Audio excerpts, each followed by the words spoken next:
우리에게 주실 말씀은 요한복음 21장 17절 한 절 말씀입니다. 요한복음 21장 17절 한 절 말씀입니다. 우리 한 목소리로 함께 성경 말씀 봉독하겠습니다.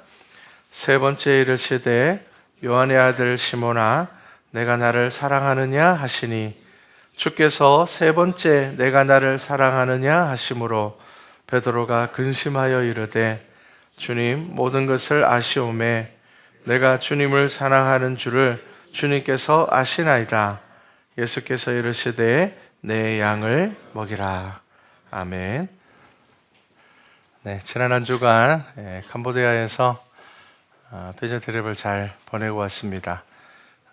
가서는 많이 안 아팠고요. 조금씩 안 아팠지만 건강하게 잘 돌아왔습니다. 또 선교사님의 사역들을 바라보면서 정말 하나님을 사랑하는 마음으로 사역들을 하시는구나 라는 생각을 했습니다. 저희들이 한 군데 학교를 방문을 했는데 선교사님이 계시는 프놈펜에서 차를 타고 거의 9시간 걸리는 그 거리까지 또 아이들을 찾아가서 저희들도 함께 했고요. 또 그런 시간을 통하여서 정말 안 좋은 환경 가운데서도 정말 하나님 사랑하는 그 마음 하나로 최선을 다하는 선교사님들의 모습들을 보고 왔습니다. 또 여러분들도 기억이 나실 때마다 많이 기도해 주시기 바랍니다. 어떤 일을 구하는 문구를 보면 자격이 나열되어 있습니다. 그래서 그 자격을 보면 어떤 일을 하려는 사람을 구하는지 대충 짐작할 수가 있습니다. 만약에 어떤 일을 구하는데 영어 잘하는 사람 이렇게 적혀 있으면은 100% 그 일은 뭐 미국 사람을 만나야 된다든지 미국과 관련된 일을 하게 될 겁니다. 동물을 사랑하는 사람을 구합니다. 이렇게 적혀 있다라면은 동물 병원이거나 동물 애완 물건을 파는 곳이거나 아마 그런 곳일 겁니다. 뭐 보신탕집에서는 그런 거 붙여놓지 않겠죠. 동물을 사랑하는 사람을 구합니다. 전혀 상관없습니다. 그 가구는. 그래서 어떤 일들을 구할 때 묻는 그 요건, 자격 조건은 앞으로 그 사람이 해야 될 일과 가장 밀접한 연관이 있는 것입니다. 숙식 가능하고 아주 신체 건강한 사람을 구합니다. 이러면은 뭔가 엄청난 일을 아마 시킬 겁니다. 집에도 안 보내주고 일을 시키겠다는 뜻이니까 엄청난 일을 시키겠죠. 일본에 가면은 초밥집이 많습니다. 우리나라도 초밥집은 많지만, 근데 아주 유명한 초밥집이 하나 있는데 그 초밥집에는 딱 자리가 10개밖에 없습니다. 그리고 이곳에서 초밥을 먹으려면은 최소 1개월 전부터 1년 전까지 예약을 해야 됩니다. 그리고 또 가면은 뭐 대단한 거 팔지 않습니다. 1인당 딱 초밥 20조각, 그 이상은 먹지 못합니다. 한 사람에게 딱 20조각만의 이제 초밥을 파는데 이 초밥집은 영화로도 나왔습니다. 아주 다큐멘터리 영화 스시의 장인이라는 이 다큐에도 나왔었습니다. 이제 75년 동안 이제 초밥만 만들었던 이 할아버지, 어릴 때부터 집이 굉장히 가난했습니다. 그래서 9살 때 초밥을 배우려고 식당에 갔습니다. 9살 때 들어갔는데 여기도 그게 있더라고요. 일의 순서가 있습니다. 그래서 뜨거운 수건을 이렇게 짜는 것을 10년을 시킨답니다. 제대로 배우려고 들어가면. 우리 옛날에 왜 무협지 같은 거 보면은 무술 배우러 가면 물 떠오라고 10년 동안 시키잖아요. 맨날 물만 떠오라 그러고. 물 떠고 나면 이제 나중 되면은 중간에 그만두고 나가면 이제 못 배우는 거고요. 나중 되면 배우게 되어 있습니다. 10년 동안 이제 뜨거운 수건을 짜는 것을 배우고 나면은 이제 이제 10년이 지나고 나면은 달걀로 만드는 초밥을 만들 수가 있게 된다고 합니다. 이 집이 유명한 이유는 뭐 생선이나 이런 것도 유명하지만 이 초밥 때문에 유명하대요. 밥을 굉장히 특별하게 만드는 기술이 있다고 합니다. 그래서 이 집에 들어가는 특별한 지역의 쌀이 있는데 이 쌀을 어느 호텔에서 그 초밥집에 들어가는 쌀을 우리들에게 달라라고 얘기를 했는데 몇 배나 비싼 가격을 제시하고 달라고 했는데 안 줬다고 합니다. 그래서 왜 안 줬냐 물어보니까 그 쌀을 파는 사람이 이렇게 이야기했다고 합니다. 이 쌀을 정말 맛있게 밥으로 만들 수 있는 사람은 그 초밥 만드는 그분밖에 없기 때문에 당신들에게는 이 쌀을 줘도 제대로 못 만들 겁니다. 이렇게 이야기를 했다고 합니다. 그래서 우리가 잘 아는 이 미슐랭이라는 아주 유명한 이 평가단에서 별셋을 받은 이 초밥집이 그 할아버지의 집인데, 중요한 것은 이 할아버지의 아들이 초밥집을 냈는데 똑같이 별 3개를 받았습니다. 그러면은 어떻게 이런 음식을 만들 수 있습니까? 그래서 물어보니까 그 할아버지가 이렇게 얘기를 했습니다. 어떤 직업을 가지려고 결정을 했다라면은 그 일에만 몰두해야 합니다. 이렇게 얘기를 했습니다. 다른 생각하지 않는데요. 늘 매일 만드는 초밥임에도 불구하고 70년 동안 만들었는 초밥임에도 불구하고 저녁에 잠자리에 들기 전에 무슨 생각하는가 하면은 내일 아침 일찍 일어나서 좋은 생선을 구해야 될 텐데 그 생각을 한답니다. 그리고 내일 아침 몇 시에 가서 오늘 밥을 했는데 조금 뭔가 좀 다른 것 같은데 내가 내일은 조금 더 일찍 나가서 이렇게 한번 조절을 해봐야 되겠다. 그러니까 75년 동안이나 그 일을 했지만 여전히 잠자리에 들 때는 무슨 생각만 하느냐? 그 다음날 만들어야 될 초밥 생각만 한다. 그렇게 이야기를 합니다. 여러분, 일반적인 일에서 그 일에 성공을 하는 사람은요, 그 일을 사랑하면 됩니다. 내가 만약에 축구를 하고 싶어 그러면은 이 축구를 정말 사랑하면 됩니다. 그래서 자다가도 축구 생각해야 되고요, 눈 뜨자마자 축구공 들고 나가야 됩니다. 그래서 일반적으로 성공하는 사람들에게 있어서 그 일을 사랑한다라면은 그것으로 다 됩니다. 자, 그렇다면 여러분, 하나님의 일을 하기 위해서는 무엇이 필요할 것 같습니까? 사실 우리는 좀 이 질문에 대해서 이미 답을 알고 있지만 우리 삶에서 잘 이것이 지켜지지 않습니다. 부활하신 예수님께서 베드로를 찾아왔습니다. 그리고 베드로에게 3번이나 물었습니다. 똑같은 질문을 하셨습니다. 비슷하지만 똑같은 질문입니다. 뭐라고 이야기를 했는가 하면, 첫 번째는 요한의 아들 시몬아, 내가 이 사람들보다 나를 더 사랑하느냐, 이렇게 이야기를 했습니다. 내 주위에 있는 사람들보다 나를 더 사랑하느냐라고 물으셨습니다. 그리고 두 번째는 요한의 아들 시몬아, 내가 나를 사랑하느냐, 그렇게 물으셨고요. 세 번째도 동일하게 요한의 아들 시몬아, 내가 나를 사랑하느냐, 그렇게 물으셨습니다. 여러분, 하나님의 일을 할 때, 그리고 저와 여러분이 저는 예수 믿는 사람입니다. 하나님께서 예수 그리스도를 보내주셨고 그 예수 그리스도를 통하여서 제가 죄의 문제에서 해결이 되었고 제 삶의 참된 주인은 예수님뿐입니다 라고 고백을 한다라면, 저와 여러분들에게 1순위가 되어야 되는 것은 하나님을 사랑하는 것, 예수 그리스도를 사랑하는 것이 1순위가 되어야 됩니다. 이것이 당연한 것 같지만 사실은 우리는 교회 안에서 살아가면서 여러 가지 기능적인, 재능적인 부분들이 있습니다. 음악을 한다든지, 악기를 다룬다든지, 음식을 한다든지, 혹은 사람들과의 어떤 커뮤니케이션, 관계적인 부분에서 사람들과 관계가 굉장히 좋은 사람, 분위기를 잘 띄우는 사람들, 혹은 또 목사로 이야기를 한다면은 설교에 대한 어떤 비전들, 소명들 가질 수 있습니다. 그런데 여러분, 그러한 모든 것들보다 가장 중요한 것은 내 개인이 하나님을 가장 사랑하고 있는가, 그리고 더 나아가서 우리 교회의 방향이 하나님을 사랑하고 있는 교회인가라는 것을 가장 중요하게 생각하셔야 됩니다. 예수님께서 베드로를 찾아오셔서 그 양을 먹일 수 있는 유일한 자격으로 뭘 이야기하셨는가 하면은 내가 나를 사랑하느냐라고 물으셨습니다. 어떤 베드로의 리더십이라든지, 여러분, 베드로는 성품적으로 욱하는 사람이었습니다. 그래서 잘 다투는 사람이었습니다. 그리고 어떤 일들을 결정할 때 섣불리 결정을 해서 이거 이렇게 결정하면 안 됐었는데 라는 그런 상황들도 종종 있었습니다. 그리고 또 베드로는 12제자들 안에서 이렇게 유하게 12명을 이렇게 융합시킬 수 있는 그런 친교적인 부분들도 상당히 부족한 사람이었습니다. 사실 베드로는 부족한 게 많았던 사람이었습니다. 그럼에도 불구하고 그 많은 부족함 가운데서 예수님께서 베드로에게 물으셨던 유일한 자격 하나는 내가 나를 사랑하느냐입니다. 네가 나를 사랑하면 내 양을 분명히 먹일 수 있을 거야. 부족함이 없다라는 겁니다.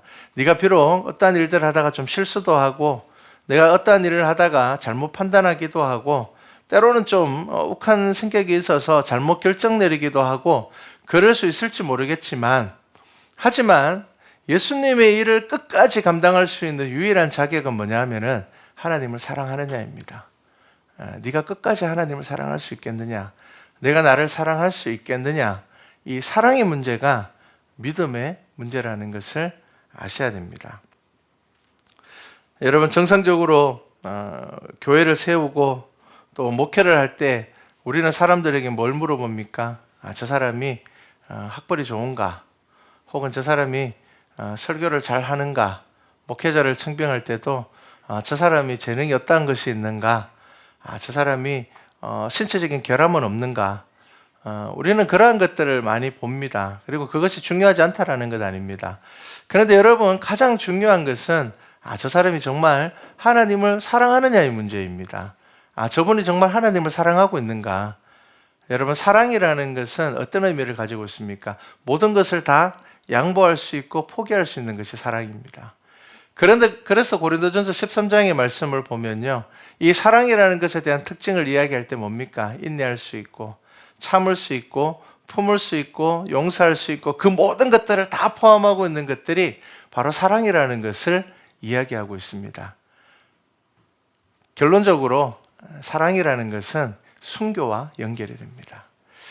여러분 예수님의 제자들이 순교했습니다. 자신의 생명을 내어놓았습니다. 여러분 우리 대한민국의 믿음의 선배들도 그랬습니다. 주기철 목사님이라든지 손양원 목사님이라든지 우리가 기억하고 있는 정말 믿음의 선배들은 생명을 내어놓았습니다. 어떻게 해서 그 생명을 내어놓을 수가 있었습니까? 고집이 세서 생명을 내어놓을 수 있었습니까? 내가 이거 옳다라고 생각을 하는데 내가 생각하는 이 옳은 것을 지키기 위해서 내가 생명을 내어놓을 수 있었겠습니까? 고집으로 생명 못 내어놓습니다. 내가 가지고 있는 지식으로도 생명을 내어놓을 수가 없습니다. 유일하게 생명을 내어놓을 수 있는 것이 뭐냐면 바로 사랑입니다. 그래서 여러분 연애할 때 종종 하면 안 되는 질문을 하죠. 하늘에 별 따달라 그러고 막 이상한 소리들 하죠. 나를 위해서 죽어줄 수 있냐? 그런 생각들을 하죠. 왜 그렇습니까? 사랑이라는 것이 가지고 있는 가장 결과론적인 것은 뭐냐 하면은 내 생명을 내어놓을 수 있는 것입니다.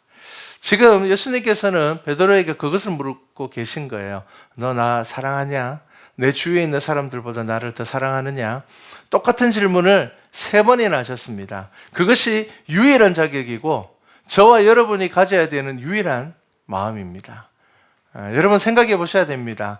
나 그냥 예수님 믿고 있지만 내가 이 믿음의 참된 본질은 사랑입니다. 여러분 누구를 가장 믿습니까? 여러분 사랑하는 사람을 가장 믿을 수가 있습니다. 나를 사랑해 주는 사람, 내가 사랑하는 사람, 결국 그 사람을 믿을 수 있고 신뢰할 수 있고 결국 그 사람을 위해서 내 것을 내어줄 수가 있다라는 겁니다.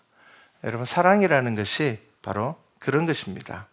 그래서 예수님께서는 베드로에게 야, 너 좀 이런 게 부족하니까 이런 것 좀 고쳐봐. 야, 내가 너를 3년 동안 가르쳤는데 야, 그래도 너 막판에 나 3번이나 부인하고 도망갔잖아. 예수 모른다 그러고 나 저 사람 모른다 그러고 너 갔잖아. 그럼에도 불구하고 여전히 네가 나를 사랑하고 있느냐라는 것을 예수님께서 물으셨어요. 여러분 이 베드로에게 질문하신 이 예수님의 질문에는 굉장히 큰 의미들이 들어있습니다. 야, 너 나 부인하고 도망갔지만 내가 다시 살아서 내 앞에 왔다라는 겁니다. 이제 똑같은 문제가 내 앞에 주어졌을 때 네가 그 사랑을 배신하지 않을 수 있겠니? 라고 이야기하시는 겁니다. 네가 이전에는 내가 예수라는 사람 모릅니다. 3번이나 부인했단 말이에요. 그 3번이나 부인한 베드로에게 예수님께서 3번이나 동일한 질문을 했습니다.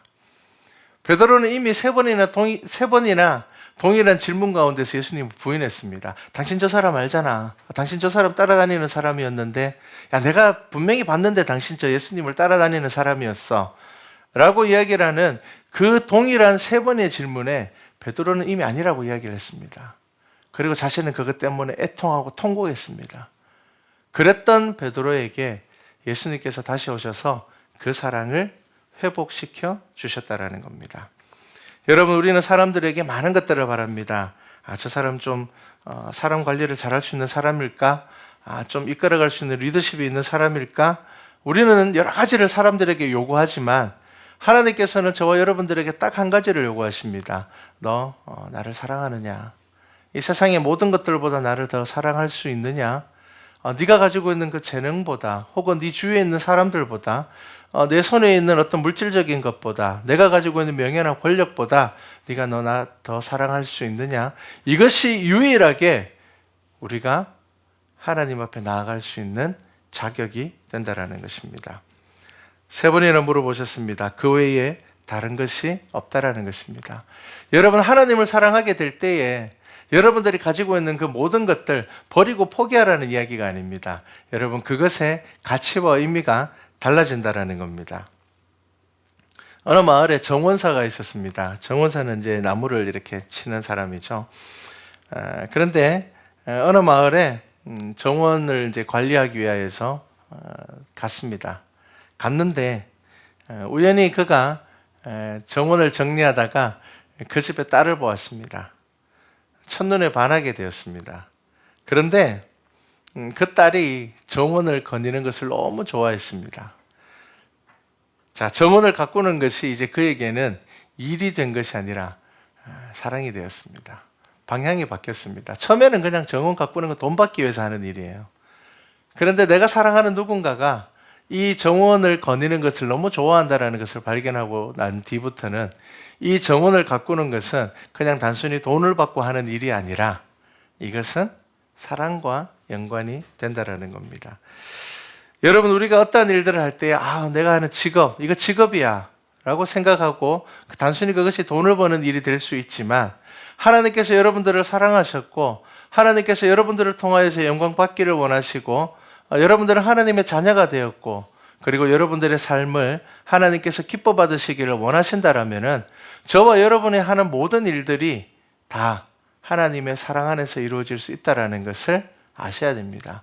여러분, 목사라고 해도 이 설교를 단순히 멋있게 하려고 잘 하려고 노력한다라면은 여러분, 이것은 하나님께서 받으시는 설교가 아닙니다. 그런데 이 설교가 하나님께서 나에게 주신 귀한 소명이고 그리고 또 이 설교를 통하여서 하나님의 사랑을 전할 수 있다라고 생각하게 될 때에는 분명히 이 설교의 가치는 그 사람에게 달라진다라는 겁니다. 여러분, 설교만 그런 게 아닙니다. 여러분들이 하고 있는 그 모든 일들 가운데서 여러분들이 그리스도인으로 드러날 수 있고 여러분들의 그리스도인으로 드러남으로 인하여서 그리스도의 사랑을 전할 수 있다라면은 저와 여러분이 하는 모든 일들이 귀하고 천한 것이 아니라 바로 하나님께서 기뻐하시는 일이 될 수가 있다라는 것입니다. 여러분, 하나님은 저와 여러분들에게 딱 한 가지만 원하신다는 것 기억하십시오. 내가 나를 사랑하느냐? 그것으로 족합니다. 그런데 여러분, 그 질문에 대하여서 여러분들 당당하게 이야기할 수 있어야 됩니다. 하나님, 제가 무엇보다 당신 사랑합니다. 하나님, 제가 그 세상의 모든 것, 눈에 보이는 것보다 분명히 저의 사랑 1순위는 당신입니다. 내가 하고 있는 모든 일, 이 일 가운데서도 저는 하나님이 드러나기를 원합니다. 제가 하는 말을 통하여서도 저는 저의 믿음이 드러나기를 원합니다. 저는 제가 생각하는 이 모든 것들을 통하여서 사람들이 하나님을 알기를 원합니다. 여러분, 이것이 저와 여러분들의 믿음의 삶이 되어야 한다는 것입니다. 우리가 선교지 가서 일주일 동안 경험한 것은 정말 선교사님께서 하나님을 사랑하시는구나. 여러분, 집에 거실을 오픈을 해서 거기서 예배를 드립니다. 동네 아이들을 불러 모아서 학교 마칠 때쯤 되면 가서 아이들을 불러와서 그 아이들을 앉혀놓고 예배를 드립니다.